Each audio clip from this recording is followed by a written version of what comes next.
আমাদের প্রিয় নবী রসুল আরবি হুজুর সাল্লাল্লাহু আলাইহি সাল্লাম ইরশাদ করে যে যে ব্যক্তির ঈমানের টেনশন থাকবে না, অর্থাৎ আমি কি ঈমান থাকা অবস্থায় মৃত্যুবরণ করব নাকি ঈমান হারা হয়ে মৃত্যুবরণ করব, এই টেনশন যার ভিতরে থাকবে না সে ঈমান হারা হয়ে মৃত্যুবরণ করার আশঙ্কা থাকবে। নাউজুবিল্লাহ। এটা কতই না দুঃখের বিষয় যে আমরা মুসলমান হয়ে দুনিয়াতে জন্ম নিয়েছি না ভাই, কিন্তু মুসলমান হয়ে মৃত্যুবরণ করব কিনা এটার কোনো গ্যারান্টি আমার আপনার কাছে নাই প্রিয় ভাই। তাই আমার আপনার ঈমানের টেনশন করতে হবে যে আমরা কি ঈমান থাকা অবস্থায় মৃত্যুবরণ করব নাকি ঈমান হারা হয়ে। আর বর্তমানে ঈমান কিভাবে ধরে রাখবে, ঈমান ধরে রাখা খুবই কষ্টকর। যেমনটা হাদিসে পাকের মধ্যে রাসূল পাক সাল্লাল্লাহু আলাইহি সাল্লাম ইরশাদ করেছেন যে শেষ যুগের মধ্যে ঈমান ধরে রাখা জ্বলন্ত কয়লা হাতের তালুতে রাখলে যেরকম আপনার ছটফট শুরু হয়ে যাবে, হাত থেকে আপনি কয়লাটা মানে ফেলে দিতে চাইবেন। তো শেষ জমানায়ও ঈমান ধরে রাখা এরকম কষ্টের বিষয় হবে। মানে এই ঈমান আছে তো এই নাই, মানে ঈমান ধরে রাখা এত কষ্টের বিষয় হবে প্রিয় ভাই।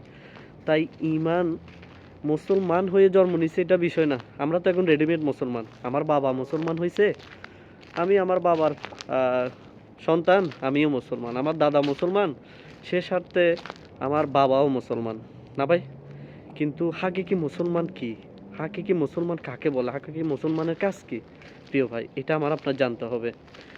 একজন হাকিকি মুসলমান যে সে যে ঈমান নিয়ে মৃত্যুবরণ করতে পারবে, আর না হলে একজন মুসলমানের কোনো দাম নাই। ঠিক আছে, একজন মুসলমানের দাম তো ভাই আখিরাতে। দুনিয়াতে সবাই মুসলমান, দেখবেন এক মুসলমান আরেক মুসলমানকে ঠকায়, হ্যাঁ, এক মুসলমান আরেকজনকে আরেক মুসলমান ভাইকে মারে, কাটে, তার সম্পদ কেড়ে নেয়, সন্ত্রাসী করে, লুটরাজ, বদমাশি করে, মানে বিভিন্ন ধরনের খারাপ কাজ তো মুসলমান করে না। কিন্তু হাকিকি মুসলমান তো সে ভাই, ঠিক আছে, যে ঈমান নিয়ে মৃত্যুবরণ করতে পারে। আর আর যে অন্যের হক মেরে খাবে সে ঈমানের সাথে মৃত্যুবরণ করার সুযোগ থাকবে? যে মা বাবাকে কষ্ট দিবে, যে অপর মুসলমান ভাইকে হত্যা করবে, হ্যাঁ, আপনার মানে বিভিন্ন ধরনের খারাপ কাজে যে লিপ্ত থাকবে, সে কিভাবে ভাই ঈমান নিয়ে মৃত্যুবরণ করবে?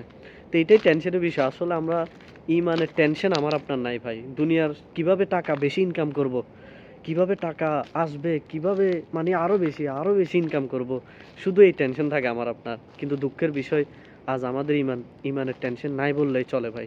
ঠিক আছে, তো আসুন না ভাই, আমরা কথায় নয় কাজে আমরা মুসলমান হই। ঠিক আছে, আমরা দোয়া করি বেশি বেশি ঈমান হেফাজতের জন্য। শুধু দোয়া করলে তো সবকিছু সমাধান হয়ে যাবে না ভাই। ঠিক আছে, দোয়া হচ্ছে একটা মাধ্যম, কিন্তু এখন আপনি দোয়া করতেছেন, আপনি আরেকজনকে মনে কষ্ট দিচ্ছেন, আপনি মা বাবাকে মনে কষ্ট দিচ্ছেন, আপনি হারাম খাচ্ছেন, আপনি সন্ত্রাসী করতেছেন, চাঁদাবাজি করতেছেন। এটা কি সম্ভব ভাই? সম্ভব না। আপনার থেকে ভালো কাজ করার পাশাপাশি দোয়া করতে হবে আল্লাহ পাকের কাছে যেন ঈমান হেফাজতে থাকে। তো দোয়া করি আল্লাহ পাক আমাদের সবাইকে ঈমানের সাথে শেষ নিঃশ্বাস দুনিয়া থেকে ত্যাগ করার তৌফিক দান করুক। আমিন। বিজাহিন নবীল আমিন সাল্লাল্লাহু আলাইহি সাল্লাম। প্রিয় ভাই, যদি আপনার ভালো লাগে ভিডিওটা চাইলে শেয়ার করে দিতে পারেন, অন্য মুসলমান ভাইও যেন দেখে তার মন মানসিকতা সৃষ্টি হয় যে না, আমিও আমার ঈমানকে হেফাজতের জন্য টেনশন করবো আজকে থেকে।